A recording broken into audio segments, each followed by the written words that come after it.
ஆமென். புகழ்ந்து பாடு ஹalleluya, புகழ்ந்து பாடு ஹalleluya, சேர்ந்து பாடு ஹalleluya, போற்றி பாடு ஹalleluya, ஹalleluya, ஆமென். புகழ்ந்து பாடு ஹalleluya, கழுத்து பாடு ஹalleluya, ஹalleluya, ஆமென்.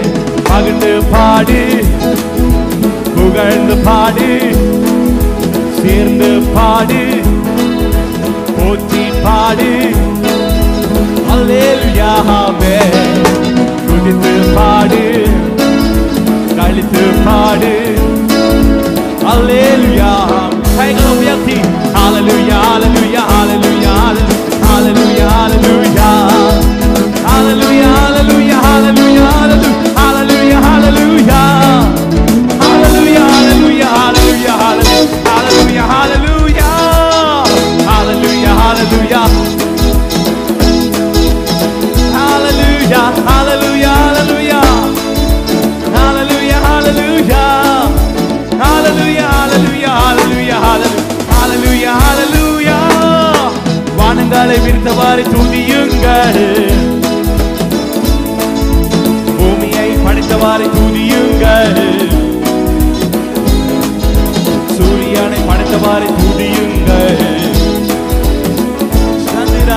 சந்திரனை படைத்தவாறு துதியுங்கள், வானங்களை விரித்தவாறு துதியுங்கள். எல்லாரும் கைகளை தட்டி சொல்லுவோம். பூமியை படைத்தவாறு துதியுங்கள், சூரியனை படைத்தவாறு துதியுங்கள்,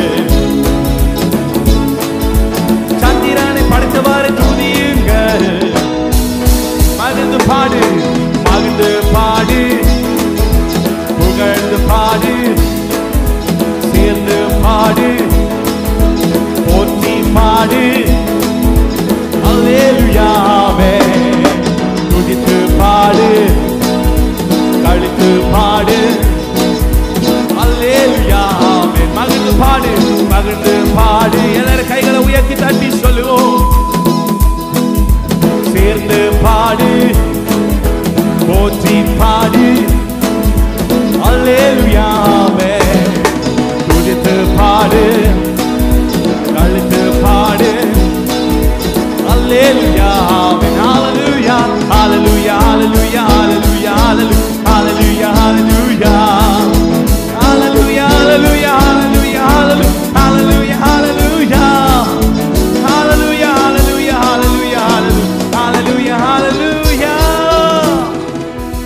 கர்த்தர் நம்மை தன்னை ஜனமாய் தெரிந்து கொண்டார். இந்த பூச்சக்கரத்தில் உள்ள எல்லா ஜனங்களை பார்க்கலாம் உங்களை தமக்கென்று சொந்த ஜனமாய் தெரிந்து கொண்டார். அவரை அப்பா என்று அழைக்கிற, அப்பா பிதாவே என்று அழைத்து துதிக்கிற புத்திர சுவிகார ஆவியை தந்திருக்கிறார். நீங்கள் அநாதைகள் அல்ல, நீங்கள் திக்கற்றவர்கள் அல்ல, ராஜாதி ராஜாவுடைய பிள்ளைகள். உன்னதமானவர் தம்முடைய இரத்தத்தினாலே நம்மை மீட்டுக்கொண்டு அவருக்கு முன்பாக ராஜாக்களும் ஆசாரியர்களுமாய் மாற்றி இருக்கிறபடியால் நாம் அவருக்கு புதிய பாட்டை பாடுவோம். பூமியிலும் பாடுவோம், நித்தியத்திலும் பாடுவோம். ஹல்லேலூயா, ஹல்லேலூயா. நாம் எல்லாரும் முழங்கால் படியிடுவோம் கர்த்தருக்கு முன்பாக.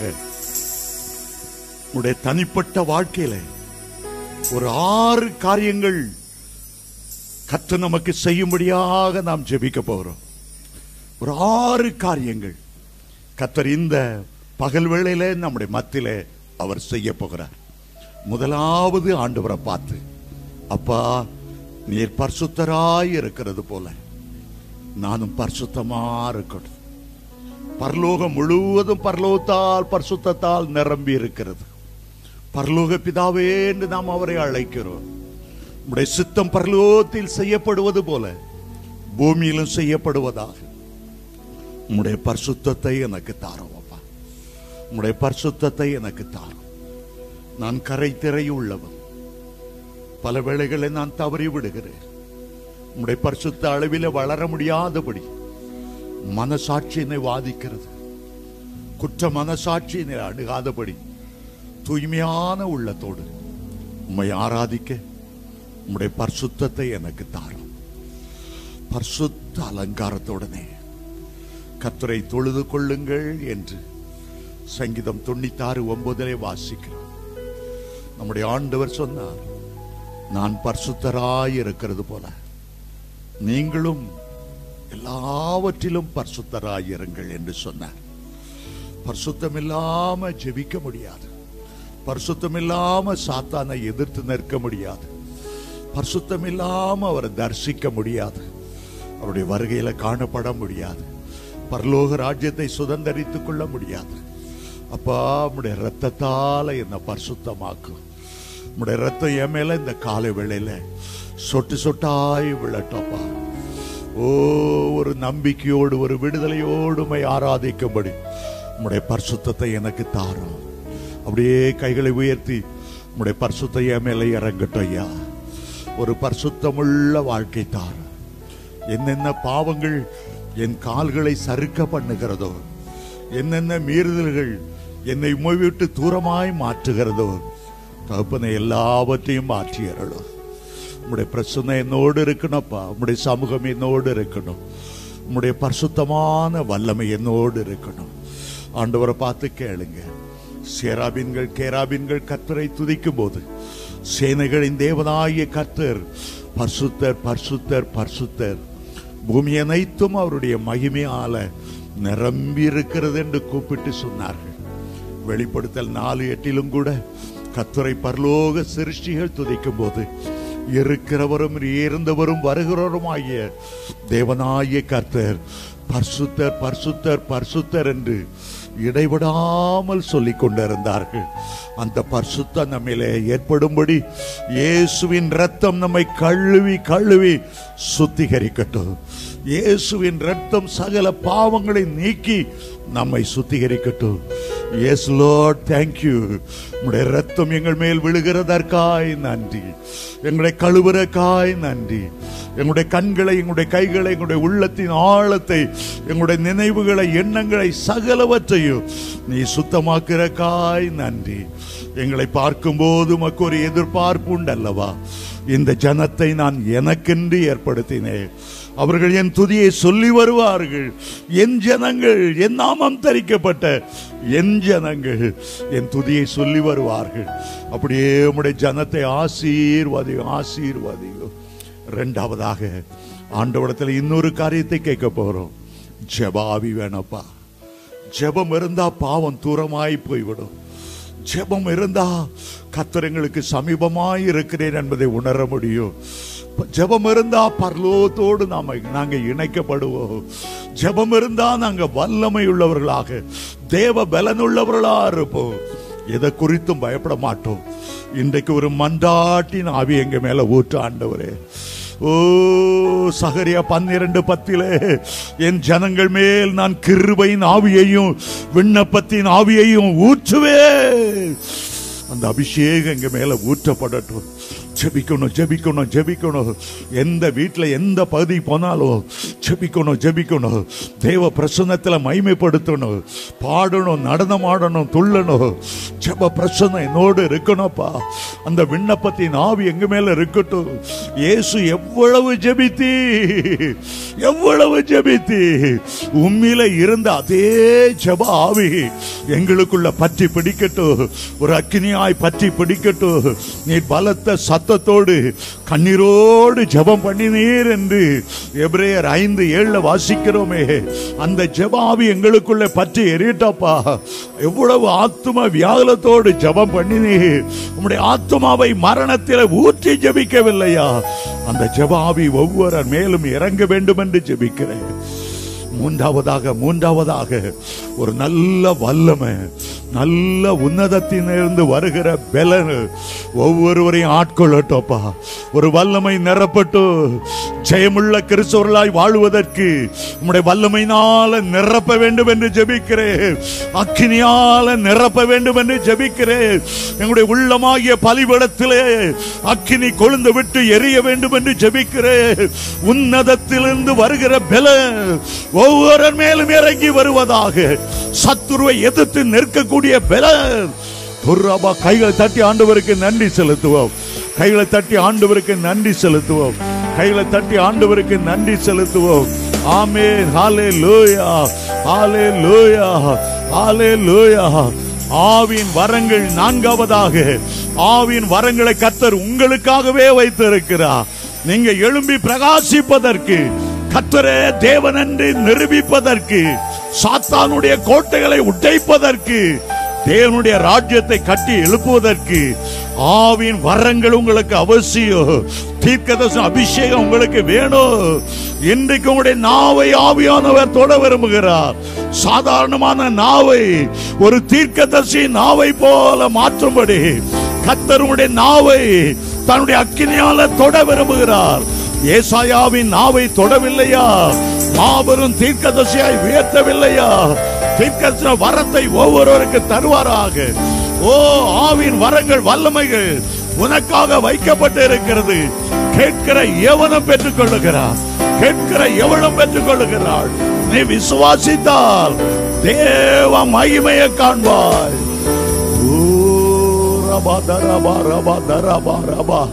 ஐந்தாவதாக, கர்த்தரிடத்தில் ஒரு தாழ்மையுள்ள இருதயத்தை கேளுங்க. அப்போதான் நீங்கள் கிருபை மேல கிருபை பெற முடியும். தாழ்மை உள்ளவர்களுக்கு ஆண்டவர் கிருபை அளிக்கிறார். எப்போதும் கர்த்தருக்கு முன்பாக தாழ்மையோடு நடந்து கொள்ளுங்க. எப்போதும் ஊழியக்காரர்களுக்கு முன்பாக, விசுவாசிகளுக்கு முன்பாக, இனத்தவர்களுக்கு முன்பாக தாழ்மையோடு நடந்து கொள்ளுங்க. கர்த்தர் உங்களை ஆசீர்வதிக்கும் போது என்னுடைய சுய பலத்தால ஞானத்தால வந்தது என்று சொல்லாம, எல்லா ஆண்டவருடைய கிருபை. என் பிள்ளைகள் படிக்கிறது ஆண்டவருடைய கிருபை, சம்பாதிக்க பலனை தருகிறது ஆண்டவருடைய கிருபை, என் குடும்ப சந்தோஷமாய் சமாதானமாய் இருப்பது தேவனுடைய கிருபை, எனக்கு வீட்டை கொடுத்தது தேவனுடைய கிருபை. என் சாமர்த்தியம் அல்ல, என் கையின் பலன் அல்ல, என்னுடைய ஞானம் அல்ல, எல்லாம் தேவனுடைய கிருபை, கிருபை, கிருபை, கிருபை, கிருபை, கிருபை, கிருபை, கிருபை, கிருபை, கிருபை. ஆறாவதாக, ஆண்டவரே எனக்குள்ள ஆவியின் சந்தோஷம் இருக்கணும், ஆவியின் களி கூறுதல் இருக்கணும். உலகம் கொடுக்கிற சந்தோஷம் அல்லப்பா. நீர் சொன்னீரே யோவான் 15:11, என்னுடைய சந்தோஷம் உங்களில் நிலைத்திருக்கும் படிக்கும், உங்களுடைய சந்தோஷம் நிறைவாயிருக்கும் படிக்கும். இவைகளை நான் சொன்னேன். அந்த சந்தோஷம் எங்களுக்குள்ள இருக்கட்டும். வீட்டுல தெய்வீக சமாதானம் இருக்கட்டும். எங்க வீட்டுல சமாதானமும் சந்தோஷமும் ஆரோக்கியமும் இருக்கட்டும். அந்த ஆவிக்குரிய சந்தோஷம் எங்களை நிரப்பட்டும். இந்த நேரத்தில் எங்களை ஆசீர்வதியும் ஆண்டவரே. இன்றைக்கு என்ன ஆசீர்வாதத்தை கொடுக்கும்படி எங்களை கரம் பிடித்து அழைத்து கொண்டு வந்தீரோ, அந்த ஆசீர்வாதத்தை எங்களுக்கு தந்தரள வேண்டும் என்று ஜெபிக்கிறேன். இயேசுவின் மூலம் பிதாவே. நாம் உட்கார்வோம்.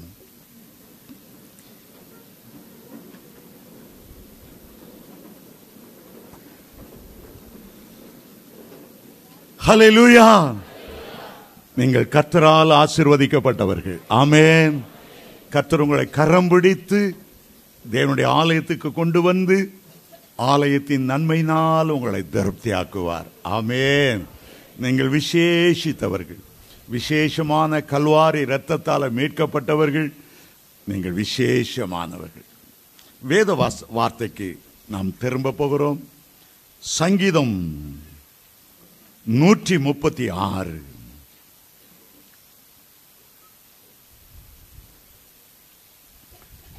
இது அபூர்வமான ஆச்சரியமான ஒரு சங்கீதம்.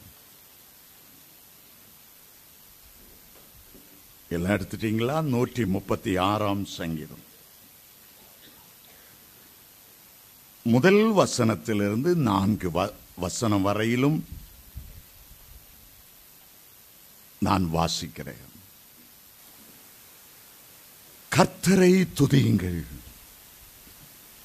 அவர் நல்லவர், அவர் கிருபை என்றும் உள்ளது. தேவாதி தேவனை துதியுங்கள், அவர் கிருபை என்றும் உள்ளது. கர்த்தாதி கர்த்தரை துதியுங்கள், அவர் கிருபை என்றும் உள்ளது.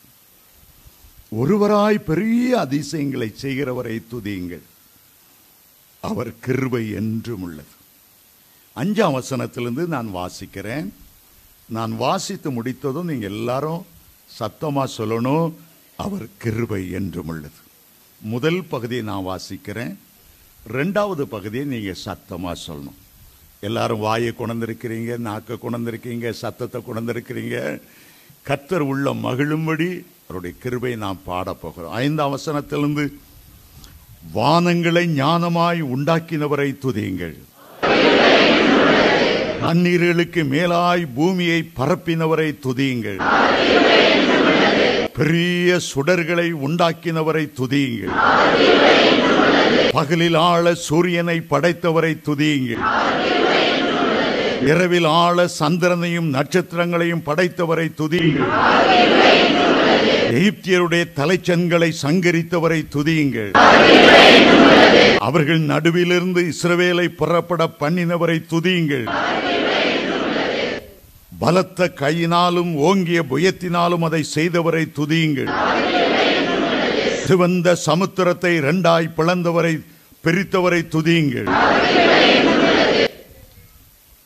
அது நடுவே இஸ்ரவேலை கடந்து போக பண்ணினவரை துதியுங்கள், பார்வோனையும் அவன் சேனைகளையும் சிவந்த சமுத்திரத்திலே கவிழ்த்து போட்டவரை துதியுங்கள், தம்முடைய ஜனங்களை வனாந்தரத்திலே நடத்தினவரை துதியுங்கள், பெரிய ராஜாக்களை சங்கரித்தவரை துதியுங்கள், பிரபலமான ராஜாக்களை அழித்தவரை துதியுங்கள், எமோரியனின் ராஜாவாகிய சீகோனை அழித்தவரை துதியுங்கள், பாசானின் ராஜாவாகிய ஓகை அழித்தவரை துதியுங்கள், அவர்கள் தேசத்தை சுதந்திரமாய் தந்தவரை துதியுங்கள், அதை தம்முடைய தாசனாகிய இஸ்ரவேலுக்கு சுதந்திரமாகவே தந்தவரை துதியுங்கள், நம்முடைய தாழ்வில் நம்மை நினைத்தவரை துதியுங்கள், நம்முடைய சத்துருக்களின் கையிலிருந்து நம்மை விடுதலை பண்ணினவரை துதியுங்கள், மாம்ச தேகமுள்ள யாவுக்கும் ஆகாரம் கொடுக்கிறவரை துதியுங்கள், பரலோக தேவனை துதியுங்கள். கைகளை தட்டி எல்லாரும் சொல்லுங்க, அவர் கிருபை, அவர் கிருபை, அவர் கிருபை என்றும் உள்ளது. ஆமென், ஹல்லேலூயா, ஹல்லேலூயா. இந்த சங்கீதத்தை எழுந்தது யாருன்னு தெரியல, முன்னுரையில் அடைப்புக்குள்ள ஒன்னும் எழுதல. ஆனா நான் நினைக்கிறேன், தாவீது தான் ஆண்டவருடைய கிருபையை அதிகமாய் புகழ்ந்து புகழ்ந்து கிருபையை போற்றி போற்றி தாழ்விலிருந்து மிக உயர்ந்தவர் அவர்தான். ஆடு மேய்க்கிற ஒரு சின்ன பரிதாபமான வேலையிலிருந்து முழு இஸ்ரவேலையும் ஆளும்படி எல்லா பக்கமும் படையெடுத்து போய் சென்ற இடத்திலெல்லாம் ஜெயம் பெற்று இஸ்ரவேல் தேசத்தை பல முறை பெருக செய்தவர், பல மடங்கு பெருக செய்தவர். அவர் நல்லவர், அவரை துதியுங்கள். கர்த்தரை துதிக்கும் போது மென்மேலும் அவரை எப்படி எப்படி ஆசீர்வதிப்பார். அவருடைய கிருபையை போற்றும் போது எவ்வளவு அருமையான ஆசீர்வாதங்கள். நம்முடைய தமிழ் மொழியில எண்ணற்ற வார்த்தைகள் உண்டு. ஆங்கிலத்தில் 40,000 வார்த்தைகள் இருக்கிறதா, அதுல 10,000 வார்த்தைகள் விஞ்ஞான சம்பந்தமான வார்த்தை, 30,000 வார்த்தைகள் ஜனங்கள் பேசுகிறவை. இத்தனை வார்த்தை இருந்தாலும் எல்லா வார்த்தையிலும் ஒரு சிறந்த வார்த்தை இயேசுவின் அன்பு, தேவ அன்புதான் எல்லா வார்த்தைகளிலும் மகா இனிமையான மகா மேன்மையான வார்த்தை. அவ்வளவு அன்பு கூர்ந்தபடியால் பரலோகத்தை விட்டு பூமிக்கு ஆண்டவரை இறங்கி வந்தார்.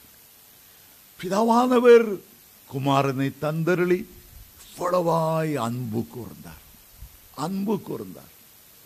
பாவிகளாய் இருக்கும்போது நம்மை தேடி வந்த அன்பு, உளையான சேற்றிலிருந்து நம்மை தூக்கி எடுத்த அன்பு, நமக்காக ஜீவனை கொடுத்த அன்பு, அதை காட்டிலும் மேலான வார்த்தை ஒன்றுமே இல்லை.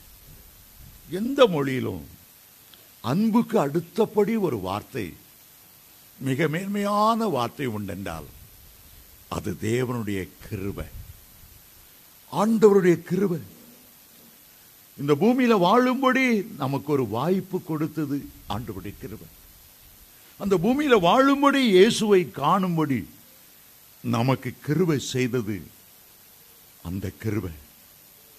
கோடிக்கணக்கான மக்கள் உண்மையான தேவன் யார் என்று அறியாதபடி இருளிலே புழுக்களை போல நெளிந்து கொண்டிருக்கும் போது நம்முடைய உள்ளத்திலே தம்முடைய வெளிச்சத்தை பிரகாசிக்க செய்து நம்மை தமக்கென்று தெரிந்து கொண்டது ஆண்டவருடைய கிருபை. இம்மட்டும் பாதுகாக்கிறது ஆண்டவருடைய கிருபை. ஆகவே இந்த சங்கீதத்தின் ஒவ்வொரு பகுதியிலும் கிருபை என்றும் உள்ளது என்று சொல்லுகிறார்.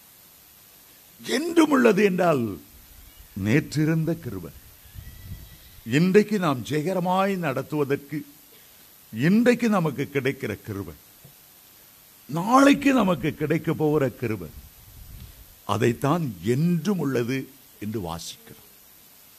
என்றும் உள்ளது என்று சொல்லும்போது அதற்கு இன்னொரு வார்த்தை உண்டு. அவருடைய கிருபை நித்தியமான கிருபை. கடந்த காலத்திலும் நிகழ்காலத்திலும் வருங்காலத்திலும், ஏன் எத்தனையோ கோடி வருஷத்துக்கு முன்னால கூட நம்ம மேல கிருபை பாராட்டி நமக்காக இயேசுவை அடிக்கப்பட வண்ணமாய் இருக்கிற ஒரு ஆட்டுக்குட்டியாய் கொடுத்தார். கடந்த நித்தியத்திலும் அவருடைய கிருபை பாருங்க. கடந்த நித்தியத்திலும் அவருடைய கிருபை. வெளிப்படுத்தல் 5:6, வெளிப்படுத்தல் 13:8 நமக்காக தன்னையே கிருபா பலியாக இயேசுவை ஏற்படுத்தி விட்டார். அந்த கிருபை ஆசனத்தில் கிருபாசனத்தை கிட்டி சேர்க்க ஒரு தைரியத்தை கொடுத்தார். ஆகவேதான் ஏசாயா 54:8 கிருபையோட ஒரு சேர்ந்த ஒரு வார்த்தை சொல்லப்பட்டு இருக்கிறது. நித்திய கிருபை என்றென்றும் உள்ளது. வேறு வார்த்தையில நித்திய கிருபை. 8ஆம் வசனத்தில் சொல்லுகிறார், அற்ப காலம் என்னுடைய முகத்தை மறைத்தாலும் நித்திய கிருபையோடு உனக்கு நான் இறங்குவேன். 10ஆம் வசனத்தில் அவர் சொல்லுகிறார், மலைகள் விலகினாலும் பர்வதங்கள் நிலை பெயர்ந்தாலும் என்னுடைய கிருபை உன்னை விட்டு விலகாது. உன் மேல நான் வைத்திருக்கிற அன்பு, உன்னை தாங்குகிற கிருபை, உன்னை ஏந்துகிற கிருபை, தூக்கி சுமக்கிற கிருபை, தப்புவிக்கிற கிருபை. சிறு வயது முதல் உன்னை ஏந்தி வந்தேன், இப்போது உன்னை ஏந்தி இருக்கிறேன், இனிமேலும் நான் உன்னை ஏந்துவேன். என்ன அழகு வார்த்தை! நீ மலை போல நம்பினவர்களே விலகி போனாலும், பர்வதம் போல உனக்கு இருந்த சொந்தக்காரர்கள் மாறி போனாலும், என் கிருபை உன்னை விட்டு விலகாமலும் என்னுடைய சமாதானத்தின் உடன்படிக்கை நிலைபெறாமலும் இருக்கும் என்று உன்மேல் மனதுருகுகிற கற்ற சொல்லுகிறேன். எவ்வளவு அருமையான இந்த சங்கீதத்தை பாடும்போது நான் நினைத்தேன், 1ஆம் கிளாஸ்ல என்ன நடத்தினவரை துதிக்கிறப்பா உடைய கிருபை என்றும் உள்ளது. 2ஆம் கிளாஸ்ல எனக்கு தங்கையான்னு ஒரு வாத்தியாரை தந்தீரே, படிக்க உதவி செய்தீரே, உடைய கிருபை என்றும் உள்ளது. 3ஆம் கிளாஸ்ல துர்ராஜுங்கிற வாத்தியாரை தந்தீரே, உடைய 4ஆம் கிளாஸ்ல எபனேசருங்கிற வார்த்தை தந்தீரே, 5ஆம் கிளாஸ்ல மாசலாமணி ஆசிரியரை தந்தீரே, 6ஆம் கிளாஸ்ல குரூஸுங்கிறவரை தந்தீரே, 7ஆம் கிளாஸ்ல ஒவ்வொரு கிளாஸ்லையும் ஆண்டோடைய கிருபை பாராட்டும். அதை நினைத்து அவர் சொல்லுகிறார். முதல் 4 வசனங்கள் பொதுவா சொல்றார். முதல்ல கர்த்தரை துதியுங்கள், அவர் நல்லவர், அவர் கிருபை என்றும் உள்ளது. 2ஆவதுல தேவாதி தேவனை துதியுங்கள், அவர் கிருபை என்றும் உள்ளது. 3ஆவது கத்தாதி கர்த்தரை துதியுங்கள், அவர் கிருபை என்றும் உள்ளது. 4ஆவது ஒருவராய் பெரிய அதிசயங்களை செய்கிறவரை துதியுங்கள், அவர் கிருபை என்றும். பிறகு அவருடைய சிருஷ்டிப்பை பற்றி சொல்லுகிறார். பிறகு இஸ்ரவேல் ஜனங்களை எப்படி வழி நடத்தினார் அதை சொல்றார். அதுக்கு பிறகு வனாந்தரத்தில் 40 வருஷம் அவருடைய கிருபை எப்படி தாங்கினது அதை சொல்றார். அதுக்கு பிறகு கானானுக்குள்ள கொண்டு வந்ததை அவர் சொல்லி, அங்குள்ள பிரபல்யமான ராஜாக்கள், அங்கிருந்த பாசான் தேசத்து ஓகு என்பவனை அவனெல்லாம் துரத்தி அந்த தேசத்தை தந்தவரை துதியுங்க. 4ஆவது சொல்றார். கடைசியில் நம்ம பற்றி சொல்றார், நம்முடைய தாழ்விலை நம்மை நினைத்தவரை துதியுங்க. வரிசையா அந்த 26 வசனமும் கர்த்தர் நல்லவர் நல்லவர் நல்லவர். எத்தனை சந்தோஷம்! இதை வாசிக்கும் போது உள்ள உண்மையிலே பூரித்து மகிழ்ந்தது. 3rd ஸ்டாண்டர்ட்ல எனக்கு ஒரு ஃப்ரெண்ட் இருந்தான். அவன் பேரு ரத்னராஜ். அவனை குட்டின்னு கூடும். பயங்கர இன்டெலிஜென்ட். அவங்க அப்பா டாக்டர், அவங்க அம்மா டாக்டர், அவங்க அண்ணே டாக்டர், அவங்க அண்ணி டாக்டர், குடும்பமே டாக்டர் தான். என் லைஃப்பில் ஃபஸ்ட்டு கிறிஸ்மஸ் கார்டு போட்டது அந்த ரத்னராஜுங்கிற குட்டி. நல்லா படித்தான், அவனுக்கு நல்லா மெடிக்கல் சீட் கிடைச்சது. எம்பிபிஎஸ் முடித்து ஹவுஸ் சர்ஜன் வந்தான். தஞ்சாவூரில் அவன் படித்தான். முடித்த உடனே ஒரு ஒரு ஒரு ஹாஸ்பிட்டலுக்கு மோட்டர் பைக்கில் போனான். ஒரு பஸ் அவனை அடித்து விட்டது. விழும்போது மோட்டர் பைக்கோட ஒரு மைல் கல் மேலே தலை மோதினதினால அங்கேயே செத்து போயிட்டான். அவன் மரணம் அடையும் போது அவனுக்கு 19 அல்லது 20 வயது. குடும்பமே டாக்டர்ஸ். ஆனாலும் அவனை பிழைக்க வைக்க முடியலை. நேற்று அதை வசனத்தை தியானிக்கும் போது ரொம்ப யோசனை. ஆனால் ஆண்டவர் நமக்கு ஜீவன் சுகம் பலன் கொடுத்தது எவ்வளோ கிருபை. நம்ம நிறைய காரியத்தை ஏனோ தானோன்னு எண்ணிக்கொள்ளுகிறோம். அவருடைய கிருபை எண்ணி பார்க்கிறதில்ல. என்னோடு வளர்ந்த நண்பர்களை நிறைய பேர் மரித்து போனார்கள். நானும் கூட கன்னியாகுமரியில் அம்சிங்கிற இடத்துல ஆர்எஸ்எஸ் பிஜேபி எல்லாம் ஒரு இரவில் என் மண்டை அடின்னு அடித்து நொறுக்கும் போது என் கூட அடிப்பட்ட 2 பேரும் செத்து போயிட்டாங்க. 2 பேரும் இல்லை. ஆனால் ஆண்டவர் என்னை தப்புவித்தார். இது எப்படி ஆண்டவருடைய கிருபை. இன்றைக்கு நமக்கு நம்முடைய மத்தியில் சிஎம்சியிலேருந்து அருமையான சகோதரிகள் நர்ஸ்மாரெலாம் வந்திருக்கிறாங்க. நான் 2 தடவை ஸ்ட்ரோக் ஏற்பட்டு ஆஸ்பத்திரியில் படுத்து கிடக்கிறேன். சுற்றிலும் நிறைய பேர் மறிக்கிறாங்க. மரண ஓலம்.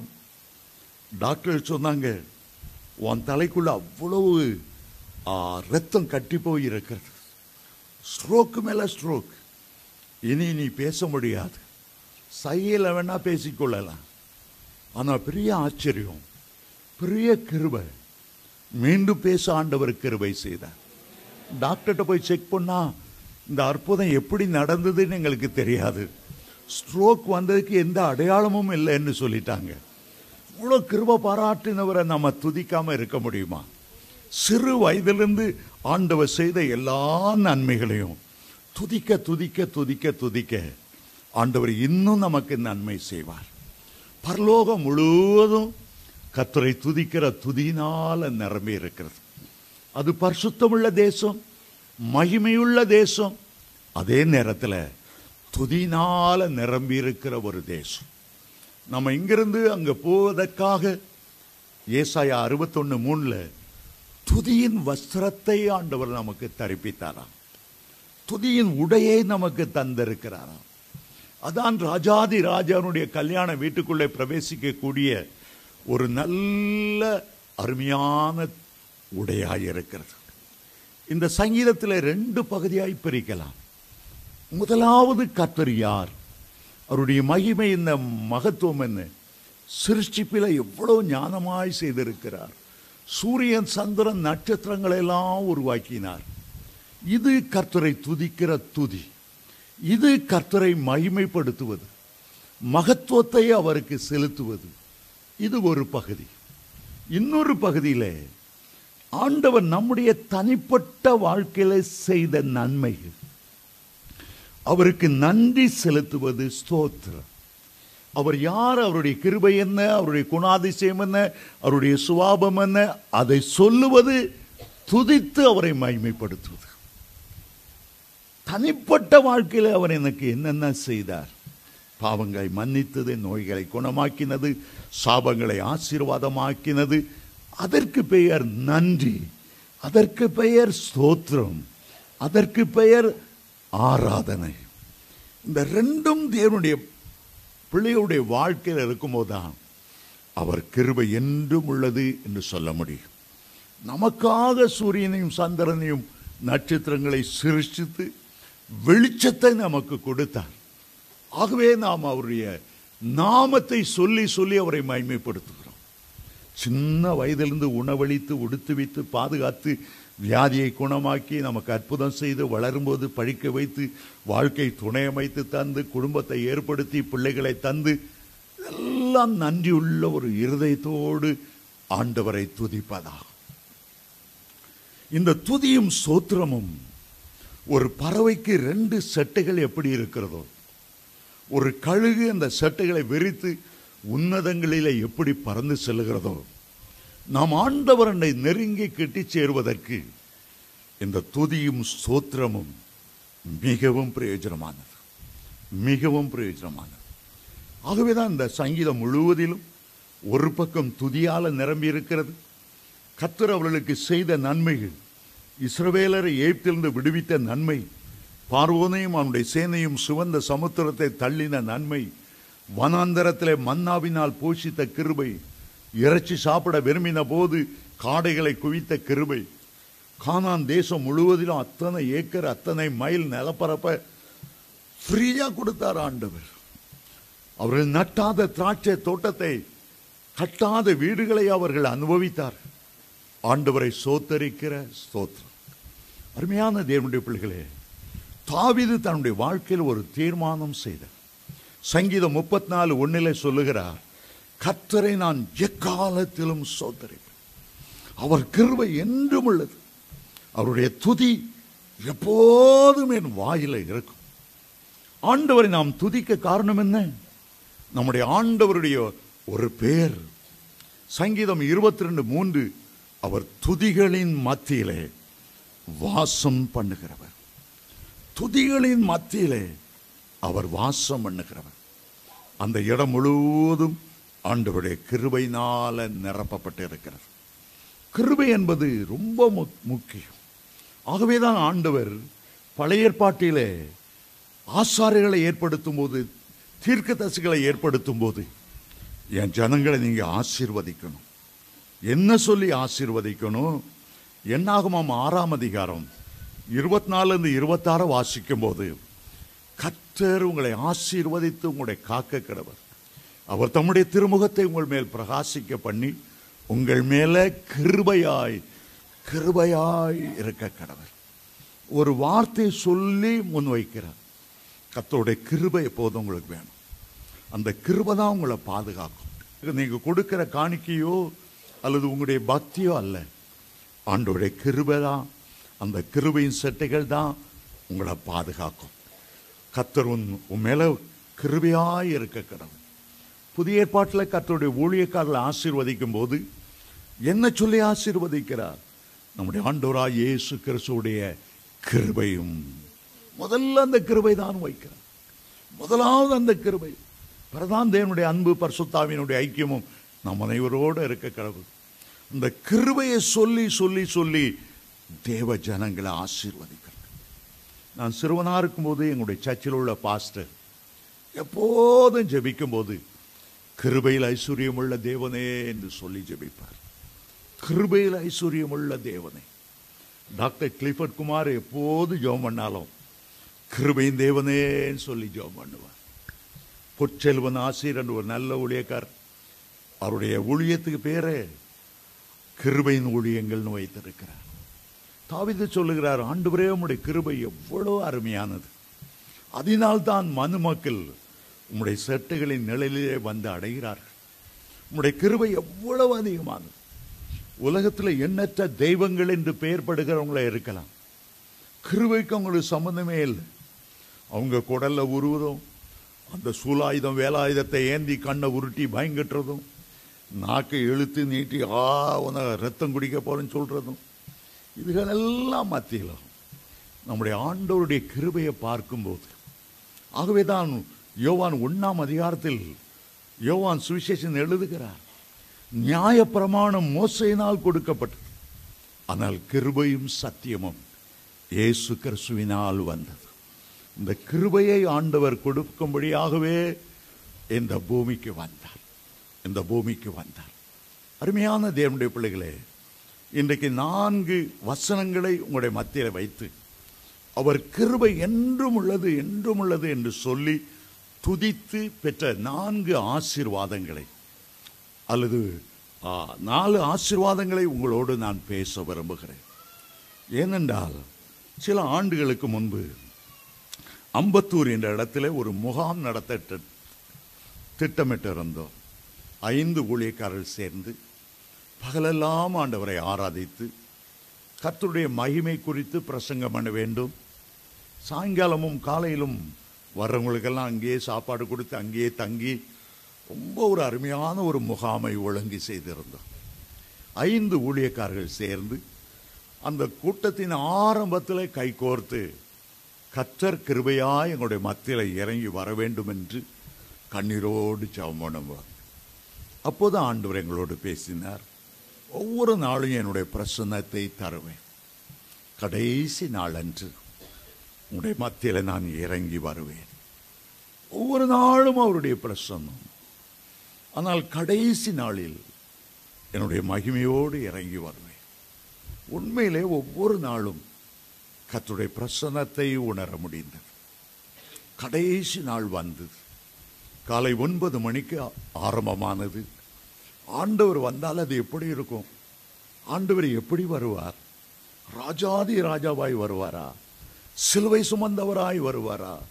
அடிக்கப்பட்ட ஆட்டுக்குட்டியை போல வருவாரா? அவளோடு எதிர்பார்த்து கொண்டிருந்தோம். அவரை வரவேற்கும்படி முதல்ல இருந்தே துதிக்கிற அவருடைய கிருபையை பாடுகிற பாட்டை பாடி நாங்கள் உள்ள முருக ஆண்டவரோடு இணைந்து ஏறக்குறைய 2.5 மணி நேரம் அண்டை ஆராதித்து துதித்து கொண்டிருந்தோம். சரியாய் காலை 11:15 மணி ஆனது. அந்த ஆராதனை உச்ச கட்டத்தில் திடீரென்று பார்த்தால் பின் வரிசையில் உள்ளவங்க எல்லாம் தபதபன சரிந்து மயங்கினவர்களை போல விழுந்தார். ஒரு மேகம் உள்ளே இறங்கி வர ஆரம்பித்தது. பின்பாகத்திலிருந்து இறங்கி வர ஆரம்பித்தது. பொதுவாக இப்படிப்பட்ட முகாம்கள் நடத்தும் போது, கர்த்தரை ஆராதிக்கும் போது மேடையில்தான் பிரசன்னம் கீழே இறங்கி போகும். ஆனால் அன்றைக்கு ஒரு பெரிய ஆச்சரியம்.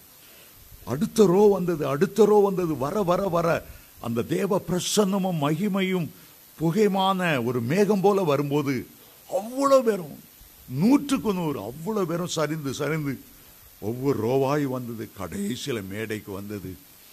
என்னால் நிற்க முடியல. கையிலும் காலிலும் பலன் இல்லை. ஏதோ தேவனோடு நீச்சலாழத்துக்கு போய்விட்டது போல நானும் சுவரோடு சாய்ந்து அப்படியே விழுந்தேன். ஒரு மெல்லிய செட்டை அப்படியே தூக்கி சுமந்தது போல இருந்தது. நான் உண்டு, ஆண்டவர் உண்டு, நான் உண்டு. உடைய கிருபை என்றும் உள்ளது அப்பா, உடைய கிருபை என்றும் உள்ளது. துதித்து கொண்டே இருக்கிறேன். ஒரு 10 நிமிடம் அந்த பிரசன்னம் நிறைவாய் இருந்தது. 10 நிமிடத்துக்கு பிறகு இந்த பிரசன்னம் கொஞ்சம் கொஞ்சமாய் விலகினது. ஒவ்வொருவரும் தூக்கத்திலிருந்து, நீண்ட தூக்கத்திலிருந்து எழுந்தது போல எழுந்து உட்கார்ந்தார்கள். ஒவ்வொருவருக்கும் ஒரு அற்புதம். அங்கே இந்திய இராணுவத்தில் ரிட்டையர்ட் ஆகி கையில் குஷ்ரோகத்தினால கிளவுஸ் போட்டு வந்த ஒருவர் எழுந்து நின்று சொல்லுகிறார், குஷ்ரோகியாய் வந்தேன், கிளவுஸ் போட்டு வந்தேன், பாருங்க என் கையெல்லாம் வளர்ந்து இருக்கிறது. முன்னால இதெல்லாம் அரிச்சு சின்னதா இருந்தது. ஆண்டவருடைய மகிமை மேலே இறங்கி வந்த போது அவருடைய தொடுதலை உணர்ந்தேன். ஒவ்வொருவருக்கும் ஒவ்வொரு அற்புதம், ஒவ்வொருவருக்கும் அற்புதம். அருமையான தேவனுடைய பிள்ளைகளே, ஆண்டவரை துதிக்கும் போது ஒரு பெரிய அற்புதம் உண்டாகும். அந்த தேவ பிரசன்னத்தில் ஒரு அற்புதம். தேவ பிரசன்னம் வெறுமையாய் வராது, கர்த்தரையும் கூட கொண்டு வரும், அவருடைய மகிமையும் கொண்டு வரும். புதிதாய் நிறைய பேர் நம்முடைய சபைக்கு வரும்போது நான் கேட்கிற கேள்வி ஒன்று உண்டு. நீங்க பல சபைக்கு போயிருக்கீங்க. இந்த ஏலிம் சபைக்கும் மற்ற சபைக்கும் என்ன வித்தியாசம்? என்ன வித்தியாசம்? எல்லாரும் என்ன சொல்லுவாங்க தெரியுமா? பிரசங்கம் ஜோரா இருந்தது அப்படி சொல்ல மாட்டாங்க. பாடுறத பிரமாதமா பாடினார், மியூசிக் வாசிக்கிறவங்க அடா என்ன அழகா, அதெல்லாம் சொல்ல மாட்டாங்க. என்ன வித்தியாசம் கேட்டா எல்லாரும் சொல்ற ஒரு காரியம், இந்த ஏலிம் சபையில கர்த்தருடைய பிரசன்னம் இருக்கிறது. எத்தனை பேர் உணர்ந்திருக்கீங்க? உண்மையா? அது பாட்டு இல்லாட்டாலும் பரவாயில்ல, பிரசங்கம் இல்லாட்டா பரவாயில்ல, கர்த்தர் இறங்கி வருவதான் மேன்மை. கர்த்தர் நம்முடைய மத்தியில அசைவாடுவதான். ஒரு தாய் கோழி அந்த குஞ்சுகளை செட்டைகளின் கீழே அரவணைப்பது போல அரவணைப்பதான் அந்த மேன்மை. மற்றபடி என்னதான் பெரிய கட்டடம் கட்டி, பெரிய கோபுரம் கட்டி, பெரிய மணியெல்லாம் போட்டு பார்க்க பிரம்மாண்டமா இருந்தும் கர்த்தருடைய மகிமை இல்லைன்னா, கர்த்தருடைய பிரசன்னம் இல்லைன்னா அது வெறும் கட்டடமா தான் இருக்கும். கர்த்தர் நம்முடைய மத்தியில இறங்கி வரணும். உங்க வீட்டில் இறங்கி விழாவணும். உங்களுடைய வீடு முழுவதும் தேவ பிரசன்னத்தால நிரம்பி இருக்கணும். எந்த அறைக்குள்ள போனாலும் ஜெபிக்கணும், ஜெபிக்கணும், ஜெபிக்கணும். கர்த்தரோடு பேசணும், கர்த்தரோடு உறவாடணும். அதுதான் உண்மையான ஒரு எழுப்புதல். கர்த்தர் நல்லவர், அவரை துதியுங்கள். இந்த 26 வசனத்திலும் மாறி மாறி மாறி சொல்லக்கூடிய இந்த அதிகாரம் ஒரு சிறப்பான அதிகாரம். ஆகவே இன்றைக்கு 4 காரியங்கள், 3 காரியத்தையாவது உங்களை நான் சொல்ல விரும்புகிறேன். முதலாவது வாசிங்க 2 நாளாகமம் 5ஆம் அதிகாரம். 2 நாளாகமம் 5ஆம் அதிகாரம் 13ஆம் 14ஆம் வசனங்கள் நான் வாசிக்கிறேன். அவர்கள் ஒருமிக்க பூரிகைகளை ஊதி ஏக சத்தமாய் கர்த்தரை துதித்து ஸ்தோத்தரித்து பாடினார். என்ன அழகான ஒரு வார்த்தை. அவர்கள் ஒருமிக்க, நல்ல ஒன்னஸ், நல்ல ஒருமனப்பாடு, நல்ல அன்பின் ஐக்கியம், பூரிகைகளை ஊதி ஏக சத்தமாய் கர்த்தரை துதித்து ஸ்தோத்தரித்து பாடினார்கள். ஆசாரியர்கள் பரிசுத்த ஸ்தலத்திலிருந்து புறப்படுகையிலும் பாடகர் பூரிகைகள், தாளங்கள், கீத வாத்தியங்களுடைய சத்தத்தை தொனிக்க பண்ணி கர்த்தர் நல்லவர், அவர் கிருபை என்றும் உள்ளது என்று அவரை ஸ்தோத்தரிக்கையிலும் கர்த்தருடைய வீடாகிய தேவாலயம் மேகத்தால் நிறையப்பட்டது. அந்த மேகத்தின் நிமித்தம் ஆசாரியர்கள் ஊழியம் செய்ய நெருக்கக்கூடாமல் போயிற்று. கர்த்தருடைய மகிமை தேவனுடைய ஆலயத்தை நிரப்பிற்று. கர்த்தர் நல்லவர், அவரை துதியுங்கள், அவர் கிருபை என்றும் உள்ளது. அப்படியே மேகங்கள் இறங்கி வர ஆரம்பித்தது. அந்த ஆலயத்துக்குள்ள இறங்கி வருது, அந்த கட்டடத்துக்குள்ள இறங்கி வருது. வானத்தை பார்த்தா அங்க மேகம் இல்லை, அவ்வளவு மேகமும் தேவ ஆலயத்துக்கு வந்துட்டு. தேவனுடைய மகிமை ஆலயத்துக்குள்ள இறங்கி வந்துட்டு. எப்ப இறங்கி வந்தது? கர்த்தர் நல்லவர், அவரை துதியுங்கள், அவர் கிருபை என்றும் உள்ளது. ஒரு ஸ்டான்ஸா பாடுவோமா அந்த பாட்டை? நம்முடைய மத்தியில் ஒரு மகிமை இறங்கி வரணும். நீங்க தான் தேவனுடைய ஆலயமா இருக்கிறீங்க, நீங்க தான் தேவனுடைய வாசஸ்தலமா இருக்கீங்க. கர்த்தர் உங்களுடைய மத்தியில வாசம் பண்ண விரும்புகிறார். அன்றைக்கு சாலமோன் தேவாலயத்தை நிரப்பின அந்த மகிமை இந்த ஆலயத்தை நிரப்புவது மட்டுமல்ல, இந்த ஆலயத்தை பார்க்கிலும் கையினால் கட்டப்படாத தேவனுடைய ஆலயமாய் இருக்கிற உங்களை அவர் நிரப்புவார். மேகங்கள் உள்ளே இறங்கி வருகின்றன, மகிமை இறங்கி வருகின்றன. பாடுவோமா? மகிழ்ந்து பாடு, புகழ்ந்து பாடு, சேர்ந்து பாடு, போற்றி பாடு. அல்லேலூயா, ஆமென். துதித்து பாடு, கழித்து பாடு. அல்லேலூயா, ஆமென். மகிழ்ந்து பாடு, புகழ்ந்து பாடு, சேர்ந்து பாடு, போற்றி பாடு. அல்லேலூயா, ஆமென். துதித்து பாடு, கழித்து பாடு. Hallelujah.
2 நாளாகமம் 7ஆம் அதிகாரம் 3ஆம் வசனமும் 1ஆம் வசனமும் வாசிக்கிறேன்.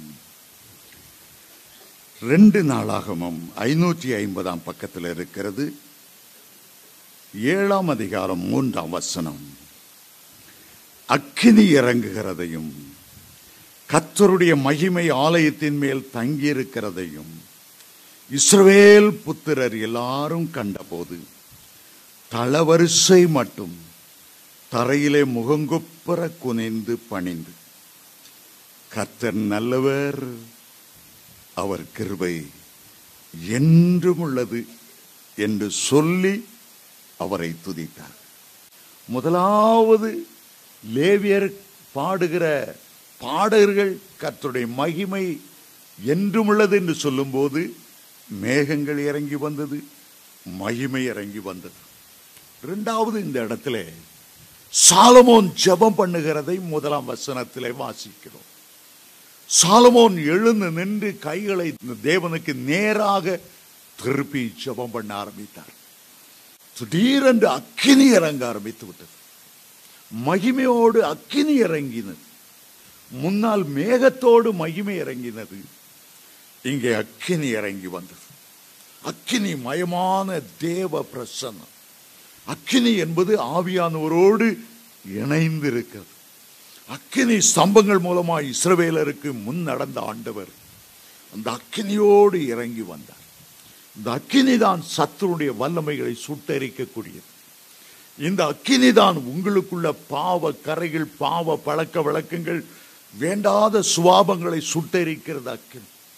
எலியா பாகால் தீர்க்கதரிசிகளுக்கு எதிர்த்து நின்று சவால் விடும்போது அக்கினியால உத்தரவிடுகிற தேவனே தேவன். அவர் ஜெபித்த போது வானத்தை கிழித்து ஆண்டவர் அக்கினியோடு இந்த பலிபீடத்தில் இறங்கி வந்தார். அந்த அக்கினி இறங்குகிறதை ஜனங்கள் கண்டதும் அவருக்கு முன்பாக முகங்குப்புற விழுந்தார்கள். கர்த்தரே தேவன் என்று சொன்னார்கள். அருமையான தேவனுடைய பிள்ளைகளே, உங்களுக்கு ஒரு அக்கினி தேவை. நீங்க வெற்றி வாழ்க்கை வாழணும்னா, பாவ கரைகள் சுட்டரித்து, பதர்கள் சுட்டரித்து தூய்மை ஆக்கப்படணும்னா உங்களுக்குள்ள ஒரு அக்கினி தேவை. பரிசுத்தாவின் அக்கினி தேவை. இயேசு கிறிஸ்துவை குறித்து மத்தேயு 3:11 அவர் பரிசுத்தாவினாலும் அக்கினியாலும் ஞானஸ்நானம் கொடுப்பார். ஒரு வெற்றிகரமான வாழ்க்கை வாழ்வதற்கு தேவ பிள்ளைகளுக்குள்ள அந்த பலிபீடத்தின் அக்கினி பற்றி எரிந்து கொண்டே இருக்கும். எப்ப அந்த அக்கினி விழுமாம்? வேத வசனம் சொல்லுகிறது, ஒரு பக்கம் சாலமோன் ஜெபம் பண்ணும்போது, மறுபக்கம் ஜனங்கள் எல்லாரும் முகங்குப்புற விழுந்து கர்த்தர் நல்லவர், அவரை துதியுங்கள், அவர் கிருபை என்றும் உள்ளது என்று சொல்லும்போது அந்த அக்கினி விழ ஆரம்பித்தது. அருமையான தேவனுடைய பிள்ளைகளே, நீங்கள் கர்த்தருக்காக பெரிய காரியங்களை செய்யும்படி உங்களுக்கு ஒரு அக்கினி அபிஷேகம் தேவை. உங்களுக்குள்ளே பரலோகத்தின் அக்கினி கொழுந்து விட்டு எரிந்து கொண்டிருக்க வேண்டும். அப்போஸ்தலர் 2:4 மேல் வீட்டறையில் அவர்கள் கூடியிருந்த போது அக்கினி மயமான நாவுகள் போல பிரிந்திருக்கிற நாவுகள் அவர் மேலே வந்து இறங்கினர். ஒரு பரிசுத்தம் அங்கே ஆரம்பிக்கிறது, வல்லமை அங்கே ஆரம்பிக்கிறது, தேவ பலன் அங்கே ஆரம்பிக்கிறது, வெற்றியான ஊழியம் அங்கே ஆரம்பிக்கிறது. உங்களுக்கு ஒரு அக்கினி தேவை. இந்த அக்கினியை பெறுவதற்கு என்ன செய்ய வேண்டும்? கர்த்தர் நல்லவர், அவரை துதியுங்கள், அவர் கிருபை என்றும் உள்ளது. மூடி பக்தனை குறித்து சரித்திரத்தில் வாசிக்கும் போது ஒரு நாள் காலையில வேதத்தை திறந்த ஆண்டவருடைய கிருபையை தியானித்தாராம். தனக்கு கர்த்தர் பாராட்டின கிருபை நினைத்தார். மனு குலத்துக்கு ஆண்டவர் பாராட்டின கிருபை நினைத்தார். ஒரு சும்மா இருக்க முடியல. நினைக்க நினைக்க நினைக்க தேவனுடைய அக்கினி அவருக்குள்ள விழ ஆரம்பித்தது. எழுந்து நடனமாடி, இவ்வளோ கிருபை ஆண்டவரே, பாவியாகி எனக்கு இவ்வளோ கிருபையா, மற்றவர்களுக்கு கிடைக்காத ஒரு கிருபையா, நடனால் பரவசம் அடைய ஆரம்பித்தார். கிருபை கிருபை கிருபைன்னு சொல்லிட்டே ரோட்ல ஓட ஆரம்பிச்சிட்டார். அவருடைய கிருபையை நினைக்கும் போது ஒரு பைத்தியக்காரனை போல ரோட்ல கிருபை கிருபை கிருபை. அங்க ஒரு போலீஸ்காரன் எல்லா டிராபிக்கும் கண்ட்ரோல் பண்றான். நேர இந்த போலீஸ்காரனுடைய தோல்ல கை வைத்தார். 2 உலுக்கு உலுக்குனார். ஆண்டவருடைய கிருபை எவ்வளவு பெரியதுன்னு உனக்கு தெரியுமா? அந்த கிருபை நீ பெற்றுட்டே நீ ரட்சிக்கப்பட்டுருவா, நீ தேவனுடைய பிள்ளையார். அவனுக்கு ஒன்றும் தெரியல. இந்த பக்கம் ஒரே டிராஃபிக்கா இருக்கு, அவரு விட மாட்டேன்றாரு. உடையான சைட்ல இருந்து உன்னை தூக்கி எடுக்கணும், அவருடைய கிருபப்பா, எனக்கு அந்த கிருபை தந்தார், உனக்கும் தருவார். அவன் பக்க முழிக்கிறான். என்னடா இது பைத்தியமா உண்மையா? ஆனா அந்த நேரம் அவனை ஆண்டவர் தொட்டாராம். பிற பார்த்தா அந்த டிராபிக்ல இருந்து கிருபை கிருபை கிருபை கிருபை, ஆண்டோட கிருபை. அன்றைக்கு அவன் ரட்சிக்கப்பட்டான். ஆமே, ஹல்லேலூயா, ஹல்லேலூயா. 2ஆம் நூற்றாண்டா 4ஆம் நூற்றாண்டுல அகஸ்டின் தூய காலையில எழுபதும் பல மணி நேரம் கிருபப்பா, இன்னைக்கு கிருபத்தாரம், இன்னைக்கு முழுவதும் வெற்றியா நடக்கணும், கிருபத்தாரம் கிருபத்தாரம் கிருபத்தாரம் கிருபத்தாரம் கிருபத்தாரம். 1 மணி நேரம் 2 மணி நேரம் ஜோம்ன பிறகு ரோட்ல அப்படியே நடந்து போவாராம். ஒரு வார்த்தை பேச மாட்டார், அமைதியா போயிட்டே இருப்பார். உள்ள மட்டும் கிருபை கிருபைன்னு சொல்லிட்டே இருக்கும். ரொம்ப ஆச்சரியம். அவரை பார்த்தவங்க எல்லாம் பாவ உணர்வுடைந்து அழ ஆரம்பிப்பாங்களாம். அவர் நடந்து போவார். முன்னாலெல்லாம் முழங்கால் போட்டு ஓன்னு அழுவாங்க, உருளுவாங்க. இது எப்படி நடக்குன்னு தெரியல. அவர் சிஷ்யரெல்லாம் ஆச்சரியப்பட்டு இது எப்படி இதான் ஆண்டவருடைய கிருபை. நாம் பிரசங்கம் பண்ணாம இருந்தாலும் சும்மா தான் நடந்து போனாலும் ஆண்டவர் கிரியை செய்வார். ஹல்லேலூயா. கிருபை கிருபை கிருபைன்னு சொல்லிட்டு உங்க ஆபீஸ் போங்க, உங்களுக்கு விரோதமா இருக்கிற அவ்வளவு ஆபீசரும் கூட உங்க காலில் விழுந்துருவாங்க. உங்களை பகைக்க நினைக்கவே முடியாது யாராலும். ஏன்னா உங்க மேச மேல முழுவதும் கர்த்தருடைய கிருபை நிரம்பி இருக்கும். ஆமென், ஹல்லேலூயா. 3ஆவதாக இன்னொரு கிருபை வாசிக்க போகிறோம். 2 கொரிந்தியர் 20ஆம் அதிகாரம் 21ஆம் வசனம். பின்பு அவன் ஜனத்தோட ஆலோசனை பண்ணி பரிசுத்தமுள்ள மகத்துவத்தை துதிக்கவும் ஆயுதம் அணிந்தவர்களுக்கு முன்னால் நடந்து போய் கர்த்தரை துதியுங்கள், அவர் கிருபை என்றும் உள்ளதென்று பாடவும் பாடகர்களை நிறுத்தினான். 22ஆம் வசனம். அவர்கள் பாடி துதி செய்ய தொடங்கின போது யூதாவுக்கு விரோதமாய் வந்து பதிவிருந்த அம்மோன் புத்திரரையும் மோவாபியரையும் சேயீர் மலை தேசத்தாரையும் ஒருவருக்கு விரோதமாய் ஒருவரை கர்த்தர் எழும்ப பண்ணினதினால் அவர்கள் வெட்டுண்டு விழுந்தார்கள். ஹல்லேலூயா. எல்லாம் யுத்தத்துக்கு போறாங்க. யோசபாத் அவருடைய படை வீரர்கள் எல்லாம் யுத்தத்துக்கு போறாங்க. ஒருத்தராவது எந்த ஆயுதமும் எடுத்துட்டு போகல, எந்த வாளையும் எடுத்துட்டு போகல, எந்த கிடத்தையும் எடுத்துட்டு போகல. திரளான எதிரிகள் நெருக்கிறாங்க, திரளான எதிரிகள்.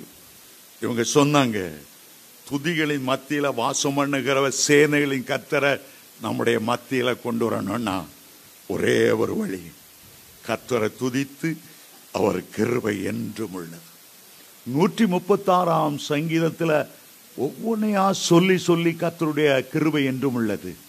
இவர்கள் துதிக்க ஆரம்பிச்சாங்க. ஒருத்தரும் வாழ விருவல்ல, ஈட்டி ஓங்கல்ல, அம்புகளை எய்யல்ல. சத்துருக்களே ஒருவருக்கு ஒருவர் வெட்டுண்டு விழும்படி ஆண்டவர் செய்தார். கர்த்தர் உனக்காக யுத்தம் செய்வார். தேவனுடைய பிள்ளையே, கர்த்தர் உனக்காக யாவையும் செய்து முடிக்கக்கூடிய ஒரு நேரத்துக்கு வந்திருக்கிறார். நீ உனக்காக வழக்காட வேண்டிய தேவையில்லை. கர்த்தர் பலத்த பராக்கிரமசாலியாய் உனக்காக எழுந்தருளுவார். நீ கர்த்தரை போற்றி துதித்து தேவ பிரசன்னத்தில் வாழும்போது எல்லா சத்துருக்களும் மடங்கடிக்கப்பட்டு விழுவார்கள். எந்த பயம் உனக்கு இருந்தாலும், எந்த சத்துரு உனக்கு விரோதமாய் எழும்பி இருந்தாலும் அவர்கள் இல் பொருளாய் மாறுவார்கள். கர்த்தரை துதிக்க கற்றுக்கொள்ளும் போது இவ்வளோ ஆசீர்வாதத்தை கர்த்தர் தருவார். ஆமென்.